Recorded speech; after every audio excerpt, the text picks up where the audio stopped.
तू करता तू हुआ मुझ में रहाना हूँ।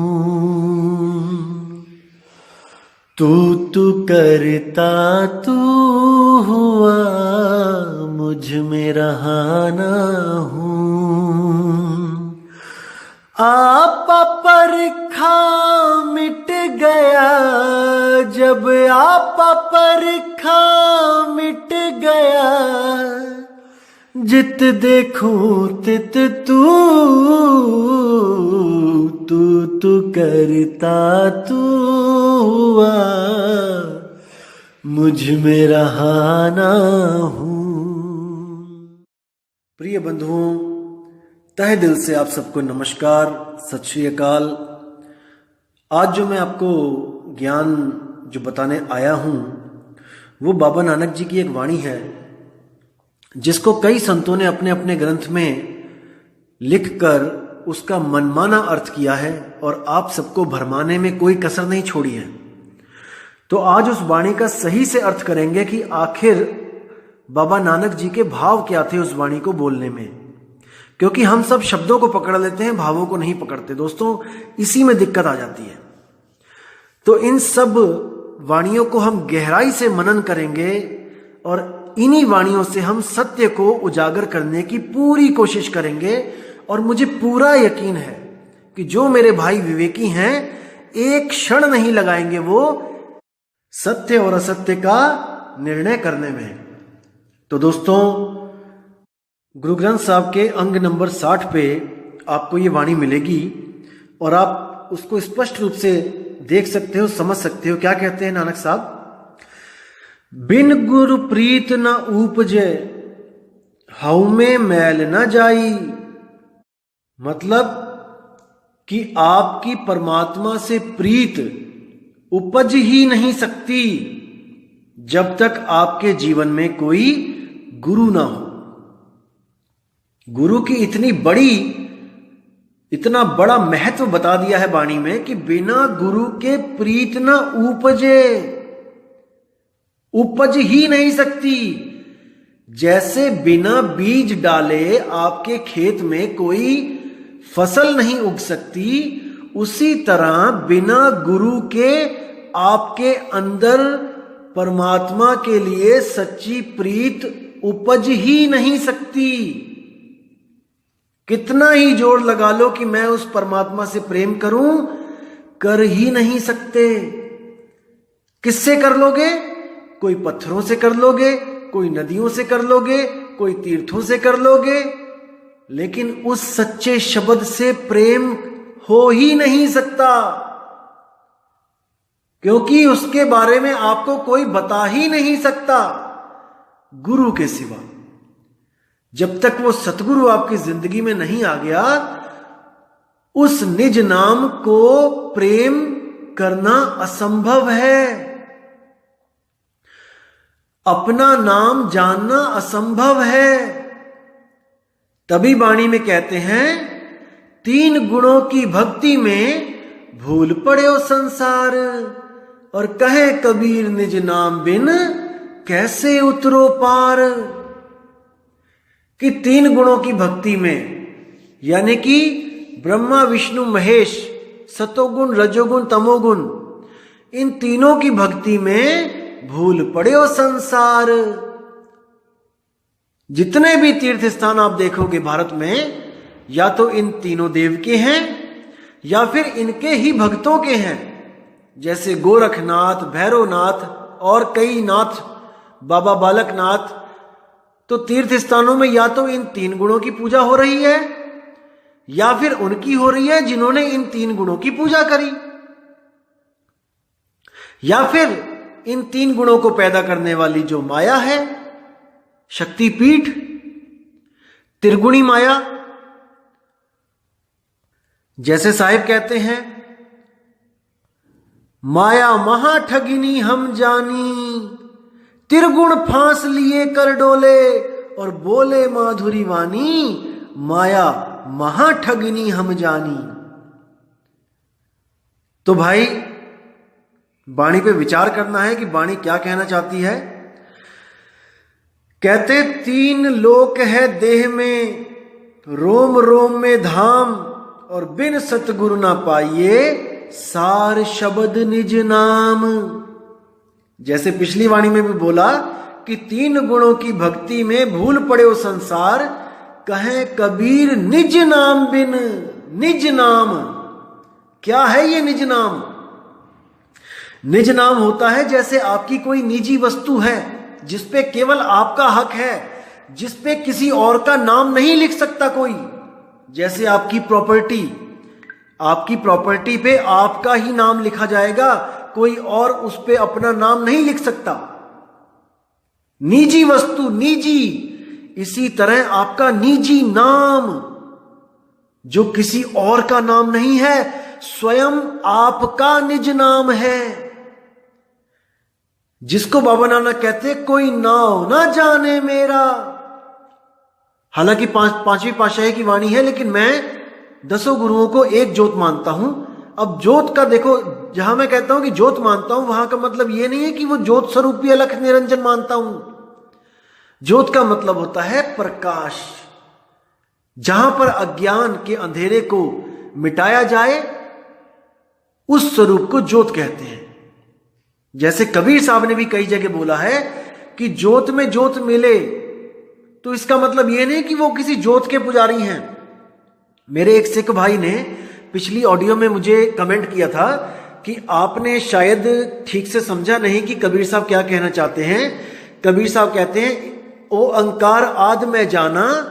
इसको जो वाणी को पढ़ के उन्होंने बोला कि इस पेज को पूरा पढ़िए, मैं आपको उसका भी अर्थ बताना चाहूंगा, क्योंकि एक नई ऑडियो बनाने से पूरी उसी पेज पर इतना बताना काफी है कि वो क्या कहना चाह रहे हैं। दोस्तों, मैंने पिछली ऑडियो में आपको बताया था कि वस्तु एक है, उसी के अनंत नाम है। चाहे उस वस्तु को, देखो वस्तु को जानना पड़ेगा पहले। अगर बिना जाने आप नाम पे अटकोगे तब बात नहीं बनेगी। पहले आप वस्तु को जान लो, फिर आप उस वस्तु का कोई भी नाम रख लो, कोई दिक्कत नहीं है। समझो, कबीर साहब कहते हैं ओ अंकार आदि में जाना। तो कुछ लोग, भाई लोग भ्रमित हो जाते हैं कि नहीं, देखो कबीर साहब कह रहे हैं ओ अंकार आदि में जाना, यानी कि आदि में ओ अंकार था। कौन सा? जो किताबों में लिखा हुआ है। दोस्तों, इसको समझना।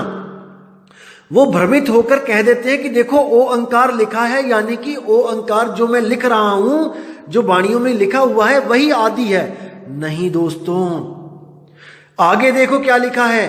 ओ अंकार आदि में जाना, लिखे और मेटे ताही ना माना। कितना स्पष्ट कह दिया कि अगर उसको लिख के मेटने वाला ओ अंकार कोई समझता है तो मैंने उसको नहीं बोला है। कितना स्पष्ट है। और आगे बोला गया है कि ज्योति में ज्योत समाना, इसका मतलब यह नहीं कि किसी ज्योत में समा जाना है, किसी पतंगे की तरह उस ज्योत में समा के मर जाना है। ज्योत में ज्योत समाने का मतलब होता है आप 2 ज्योत को लगा के देखिए, बिल्कुल साथ में जोड़ के देखिए, आपको पता भी नहीं लगेगा कि ये 2 ज्योत कब एक हो जाएगी। उसमें कोई भेद नहीं कर सकता कि ये 2 ज्योत है कि एक है। ये सांकेतिक ज्ञान बोला गया है, ना कि किसी ज्योत के बारे में बोला गया है कि हमने किसी ज्योत में समा जाना है। जैसे कबीर साहब की वाणी है, तू तू करता तू भया मुझ में रहा ना हूं। फिर क्या कहते हैं, राम कबीरा एक भय है कोई न सके पछाणी। ये भेद की बातें हैं, ये भाव की बातें हैं। आपने भाव को पकड़ना है। गलती से आप शब्दों को पकड़ रहे हो मेरे भाई, शब्दों को पकड़ रहे हो। जब आप वस्तु को जान जाओगे, चाहे उसको ओंकार कहो, चाहे उसको ब्रह्मा कहो, चाहे उसको विष्णु कहो, चाहे उसको जो मर्जी कहो, लेकिन जानने के बाद जब आप उसको जान जाओगे तो जो मर्जी कहो। जैसे गरीबदास जी ने अपनी वाणी में कई जगह कहा है कि आदि गणेश मनाओ। अब इसका मतलब ये नहीं कि वो गणेश की बात कर रहे हैं जो भोले शंकर और पार्वती के बाद पैदा हुआ है। उन्होंने बोला है आदि गणेश मनाओ। आदि कौन है? आद सच, जुगाद सच, है भी सच, नानक होसी भी सच। उस आदि गणेश को, यानी उस परमपिता परमात्मा को ध्याने की बात हो रही है। लेकिन लोग केवल शब्दों को पकड़ लेते हैं कि देखो गणेश लिखा है तो इसका मतलब वो सूंड वाले गणेश की बात कर रहे हैं। दोस्तों उसके आगे आदि भी लिखा है, आपको वो क्यों नहीं दिख रहा है? आदि का मतलब ये सृष्टि भी नहीं थी, कुछ भी नहीं था, ना धरती ना आकाश ना पाताल, ना देव ना देवता, कुछ भी नहीं। उस वक्त जो आदि गणेश था उसको मनाने की बात कह रहे हैं। तो इन भावों को समझो मेरे दोस्त, मेरे भाई। अगर इन भावों को आपने समझ लिया तो दोस्तों वो दिन दूर नहीं है जब आप भी कहोगे कोई नाव ना जाने मेरा। उसको समझो मेरे भाइयों, समझो वक्त अभी है। अगर ये वक्त निकल गया हाथ से तो दोस्तों कुछ हाथ पल्ले नहीं रहेगा। अभी है समय, अभी समय है।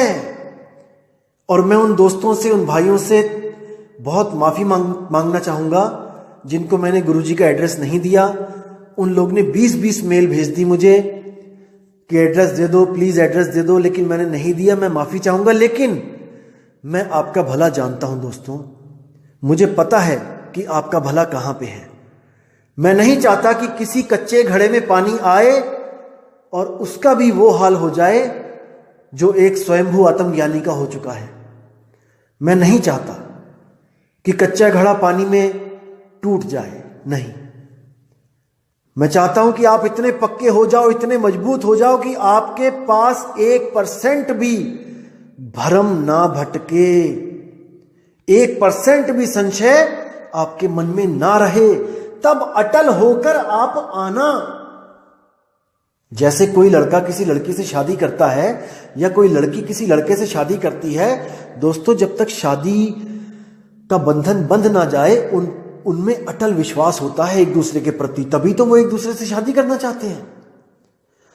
अगर शादी से पहले हल्की सी भी उनके कान में कोई भनक पड़ जाए कि ये लड़का ठीक नहीं है या ये लड़की ठीक नहीं है, दोस्तों भले वो शादी कर दें, लेकिन उनमें वो प्रेम कभी नहीं जाग सकता जो तब जागता जब वो दोनों के बारे में कोई संशय नहीं होता उनके मनों में। इस बात को समझो। मैं नहीं चाहता कि कोई मेरा भाई जल्दबाजी में नाम ले और फिर उसको बाहर से कहीं कोई ऐसी चीज पता लगे और उसको भ्रम आ जाए कि नहीं शायद वो ठीक है। दोस्तों सत्य एक होता है, इसीलिए मैं संतों की सब वाणी आपके सामने खोल के रखना चाहता हूं ताकि आपको भ्रमित करने वाला इस दुनिया में कोई पैदा ना हो। आप इतने मजबूत हो जाओ दोस्तों कि आप स्वयं विवेक कर सको कि मेरे लिए क्या सही और क्या गलत है। बस मैं यही चाहता हूं। और आपको बताना चाहूंगा, जिन लोगों को मैंने एड्रेस दिया भी था वो लोग बहुत दूर दूर से आए भी थे, लेकिन दोस्तों उनको भी नाम नहीं दिया गया, क्योंकि मैंने आपको पहले ही बताया था कि हमारा पंथ, हम लोग भीड़ इकट्ठी करने नहीं आए हैं। आप किसी भी पंथ में चले जाओ, जिस दिन आप कह दोगे कि मुझे नाम दे दो गुरुजी, एक पल नहीं लगाएंगे, आपको नाम से जोड़ेंगे और आपको अपना शिष्य बना लेंगे। दोस्तों फिर बोल रहा हूं कि हमें शिष्यों की कोई भूख नहीं है। इस पंथ को आपकी जरूरत नहीं है, बिल्कुल नहीं है। इस पंथ को केवल उसकी जरूरत है जो सच में सत्य को जानना चाहता है, जानना चाहता है, जो सच में सत्य को पाना चाहता है।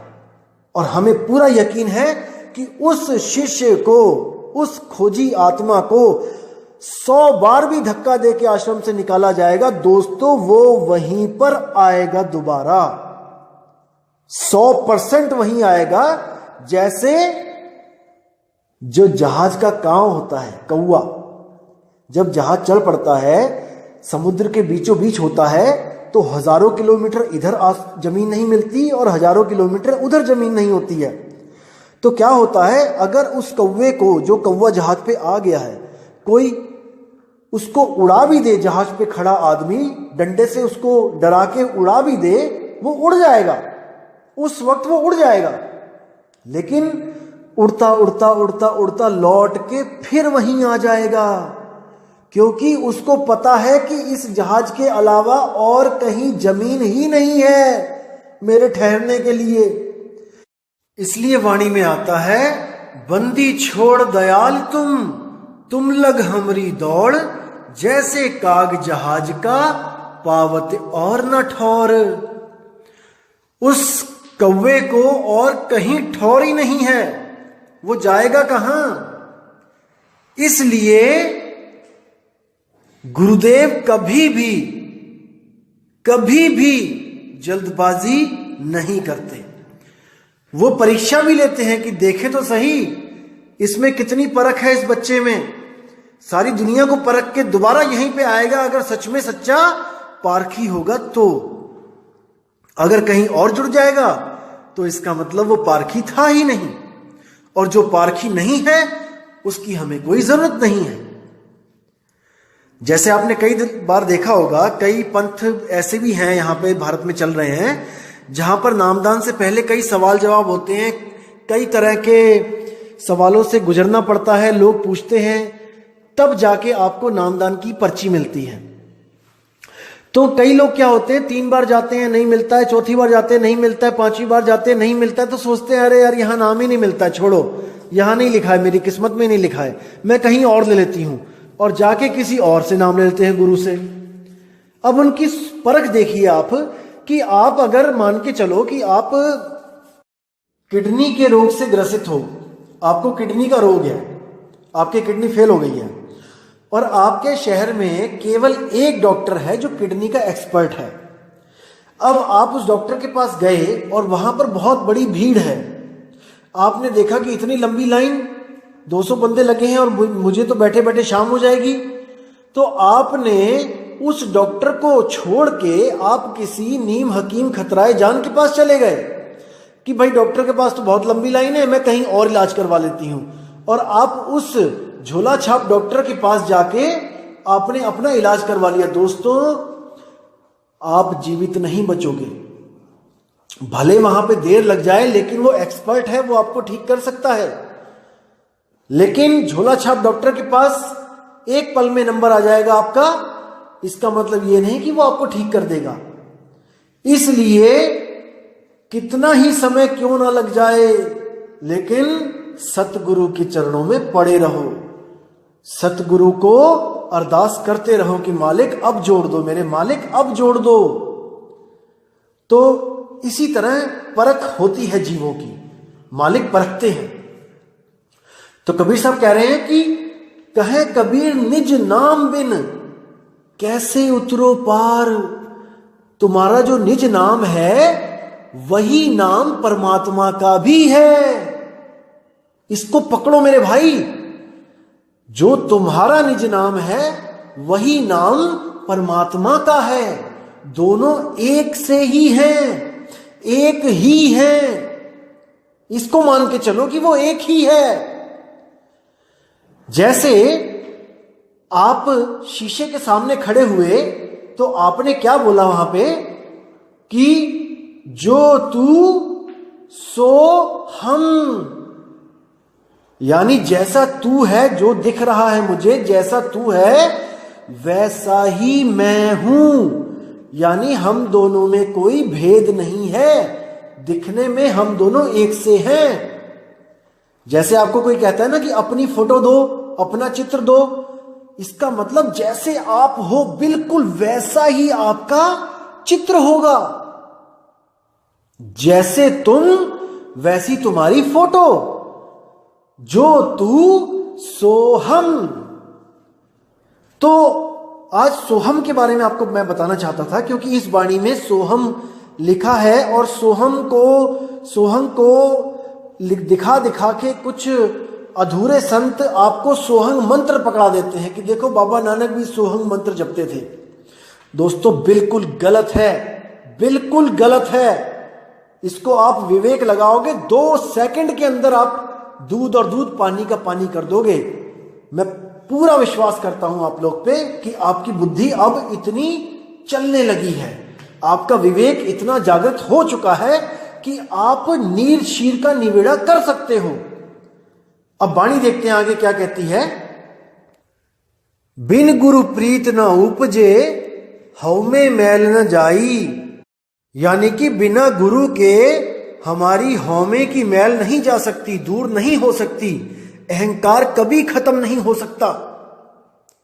जैसे हम मंदिर में दर्शन करने भी जाते हैं, कोई बड़ा आदमी जाता है तो अहंकार लेके जाता है, वो लाइन में नहीं लगना चाहता कि मैं किसी आम भगत के पीछे लगूं, वो अपने अहंकार को साथ में लेके जाता है और अपना आई कार्ड दिखाता है कि मैं सीएम हूं, मैं पीएम हूं, मैं डीएम हूं, मुझे अलग से दर्शन, फास्ट दर्शन करा दिए जाएं। तो ये हौमे की मैल कभी नहीं दूर हो सकती दोस्तों बिना गुरु के। तो क्या कहते हैं, सोहम आप पछाणिए शब्द भेद पति आई। कितनी प्यारी वाणी है कि तुम सोहम को मंत्र मत समझो, सोहम आप पछाणिए, यानी कि खुद को सोहम पहचानो कि तुम ही सोहम हो। एक बहन ने कमेंट में बड़ा अच्छा लिखा कि क्या सोहम हम ही हैं। मैंने उसको पढ़ा और मुझे इतनी खुशी हुई कि देखो जागृति, देखो आत्मा की, कितने प्यार से लिखा। उसने पूछा मुझे कि क्या सोहम हम खुद हैं। हाँ मेरी बहन, हम ही सोहम हैं, हम ही सोहम हैं। जैसा तू वैसे हम, जो तू सो हम। समझो, कबीर साहब से पहले सब जितने भी ऋषि मुनि, पीर पैगंबर, ये सब सोहम का जाप करते थे, लेकिन कबीर साहब ने जाप नहीं बोला। कबीर साहब के आने से पहले भी सोहम था यहां पे, लेकिन वो एक मंत्र था, उसको जपा जाता था। जैसे आप शिव सूर्योदय में पढ़ोगे या फिर आप गरुड़ पुराण में पढ़ोगे, इनमें सोहम मंत्र है, लेकिन गुप्त रूप में है, आपको दिखाई नहीं देगा। जब मैं दिखाऊंगा तब दिखेगा। कई लोग कहते हैं ना कि सोहम मंत्र 52 अक्षर वाले किसी ग्रंथ में नहीं है, यानी कि संस्कृत के शब्दों वाले किसी ग्रंथ में नहीं है। दोस्तों मैं दिखाऊंगा, मैं फोटो भी भेजूंगा उसकी, आप उस पर परख करना। वो गुप्त रूप से दिखाया गया है उसमें, लेकिन उसको उजागर जरूर करूंगा मैं, और आप समझ जाओगे कि वो क्या चीज है, सोहम ही है। तो क्या कहते हैं कबीर साहब, कहते हैं कि सोहम जपो नहीं भाई, सोहम तुम खुद हो। तो साहिब कहते हैं सोहम शब्द हम जग में ले आए, और सार शब्द हमने गुप्त छुपाए। यानी कि सोहम शब्द हम जग में ले आए, यानी कि आत्मा का ज्ञान मैं जग में लेके आया हूं। नहीं तो बड़े से बड़ा देव भी ओमकार का जाप कर रहा था, बड़े से बड़ा भगवान किसी ना किसी मंत्र का जाप कर रहा था। लेकिन सोहम शब्द हम जग में ले आए, ये आत्मा का ज्ञान मैं इस जग में लेके आया हूं, नहीं तो कोई भी आत्म ज्ञान को प्राप्त नहीं हो सकता। ये मैं ही हूं जो सब संतों को गुरु रूप में मिलता हूं और उनको उनका ही नाम दे देता हूं। दादू जी को मिले, गरीबदास जी को मिले, धर्मदास जी को मिले।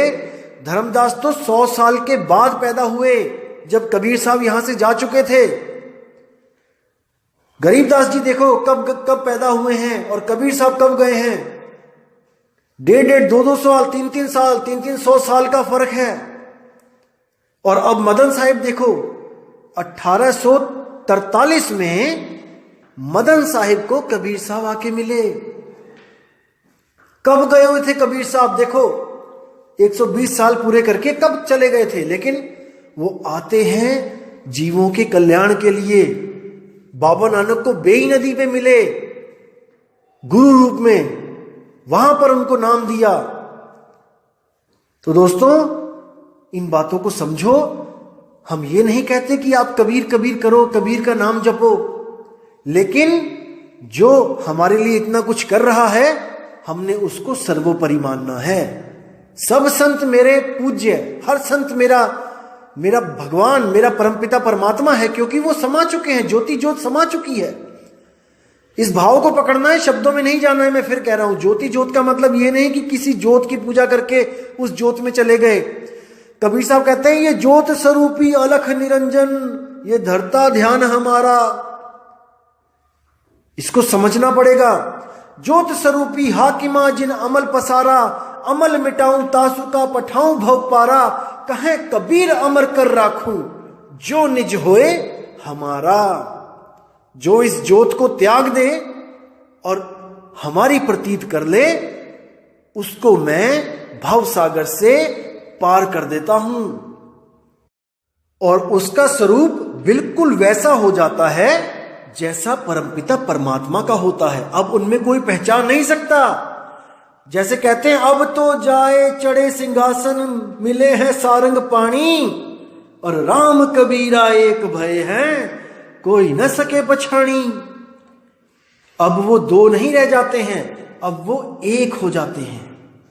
तो क्या कहते हैं वाणी में आगे, सो हम आप पछाणिए शब्द भेद पति आए। यानी उस गुरु से भेद प्राप्त करके उसको पतियाए, उससे प्रेम करे। गुरु ने जो भेद बताया है शब्द का, उसे प्रेम करे। वो आप स्वयं हो, वो आपका अपना नाम है। एक छुड़ाए एक लखाए, ऐसा गुरु ढूंढो जो उसका भेद बता दे, शब्द भेद दे दे आपको, लोगों के नाम छुड़वा दे और आपका अपना नाम आपको बता दे। आगे क्या कहते हैं, गुरुमुख आप पछाणिए अवर की करे कराए। कहते हैं हे गुरुमुख, तुम अपने आप को पहचानो कि तुम कौन हो। अवर की करे कराए, और किसी से हमने क्या लेना, वो कौन है, और किसी को पहचान के हमने क्या करना कि वो कौन है। हमें खुद को पहचानना है। गुरुमुख आप पछाणिए अवर की करे कराए। अब क्या कहते हैं, मिलिया का क्या मेलिए शब्द मिले पति आए। वाह वाह वाह वाह वाह, क्या बात है, क्या बात है। कहते हैं मिलिया का क्या मेलिए, यानी कि उसको कौन दे सकता है तुम्हें, वो तो तुम स्वयं मिले ही हुए हो। देखो कितनी प्यारी बात है। लेकिन जिसको भेद पता है वो इसको समझ सकता है, जिसको भेद नहीं पता वो सोहम जपने लग जाएगा, और अधूरे गुरु उसको सोहम जपाने लग जाएंगे। ये वाणी प्रमाणित करके कि देखो नानक साहब भी सोहम जपते थे।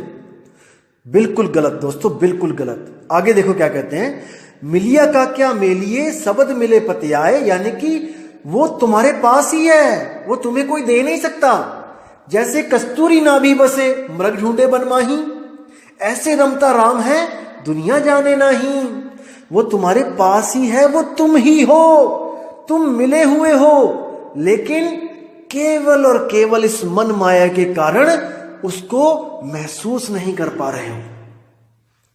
वो तुम हो, तुम यहां पर मिले हुए हो इस शरीर में। ये शरीर चल रहा है क्योंकि तुम हो इस शरीर में, तुम आत्म रूप हो, लेकिन खुद को बिना शब्द के प्राप्त नहीं कर सकते। बस इतना समझ लो। आगे क्या कहते हैं, मनमुख सोझी ना पावे बिछुड़े चोटा खाई। मनमुख इन बातों को नहीं समझ सकता और वो बिछड़ के चोटा खाएगा, यानी जन्म मरण में भ्रमित हो जाएगा, मां के गर्भ में चला जाएगा, अपने असली घर नहीं जा पाएगा। नानक दर घर एक है और न दूजा जाई। अब देखो साफ बोल दिया कि नानक दर घर एक है, यानी कि जो इस शब्द को प्राप्त कर लेता है वो उसी एक घर में चला जाता है, जो घर सबके पास है। सबके पास है, कहीं जाना नहीं है, कहीं सतलोक अलखलोक अगमलोक नहीं जाना है। एक घर को छोड़ के दूसरा घर को छोड़ के तीसरा घर, वो सबके पास है। उसी शब्द में सुरती को समाना है और वही शब्द गुरु उसका असली घर है। अब कई लोग मुझे कहते हैं कि आप बोलते हो कि सतनाम स्थान है जहां पे सुरती समाएगी और सतनाम ही परमात्मा है। जैसे दिल्ली एक स्थान भी है, दिल्ली एक परमात्मा यानी एक इंसान भी है, ऐसा कैसे हो सकता है, कई लोग कहते हैं। दोस्तों आपको बताना चाहूंगा, जो मां है, मां का उदाहरण दूंगा, जो मां है वो एक इंसान है, लेकिन मां की गोद एक स्थान है। समझो मेरे भाई, मां एक इंसान है और मां की गोद एक स्थान है। जब बच्चा वो गोद में रखती है तो उसको पूछा जाता है कि बच्चा कहां पे रहता है, कहां पे है इस वक्त, कहां पे बैठा है, तो मां की गोद में बैठा है। दोस्तों बैठा तो स्थान पे ही जाता है ना, लेकिन स्थान होते हुए भी वो मां है, वो इंसान है। इसी तरह शब्द वो परमात्मा भी है, वो स्थान भी है जहां पे सुरती को जाके ठहरना है। गहराई से समझो, समझ में आएगी ये बात। दोस्तों आएगी, इतने विवेकी आप हो चुके हो कि इस बात को आप समझ सकते हो। तो दोस्तों ये जो शब्द था ये बहुत जरूरी था बताना आपको, क्योंकि कई लोग भ्रमित हो चुके हैं और मुझे मेल्स भी आती हैं कि देखो संतों की वाणियों में सोहम लिखा है और आप कहते हो कि सोहम नहीं जपना है। दोस्तों सोहम नहीं जपना है। संतों का सोहम और जोगियों का सोहम अलग अलग है। जोगियों का सोहम मंत्र है और संतों का सोहम अपना आत्म रूप है। इसको समझो, जोगियों का सोहम श्वासों पे चलता है और संतों का सोहम श्वासा से भी न्यारा। श्वासों की भी जरूरत नहीं है, श्वास से तो शरीर कायम है, आत्मा को श्वासों की कोई जरूरत नहीं है। आत्मा बिना श्वासों के भी अमर है। इसको समझो मेरे भाई, और पूरी उम्मीद है मुझे आप समझ चुके हो। तो दोस्तों इसी के साथ मैं वाणी पे विराम देता हूं और अगली ऑडियो बहुत जल्द भेजूंगा। और जो मेरे भाई कह रहे हैं कि कर नैनो दीदार महल में प्यारा है का पार्ट 2 और 3 जल्दी बनाओ, दोस्तों बहुत सी ऐसी बातें हैं जो आप जब तक नहीं समझ गए आप उन चीजों में कंफ्यूज हो जाओगे।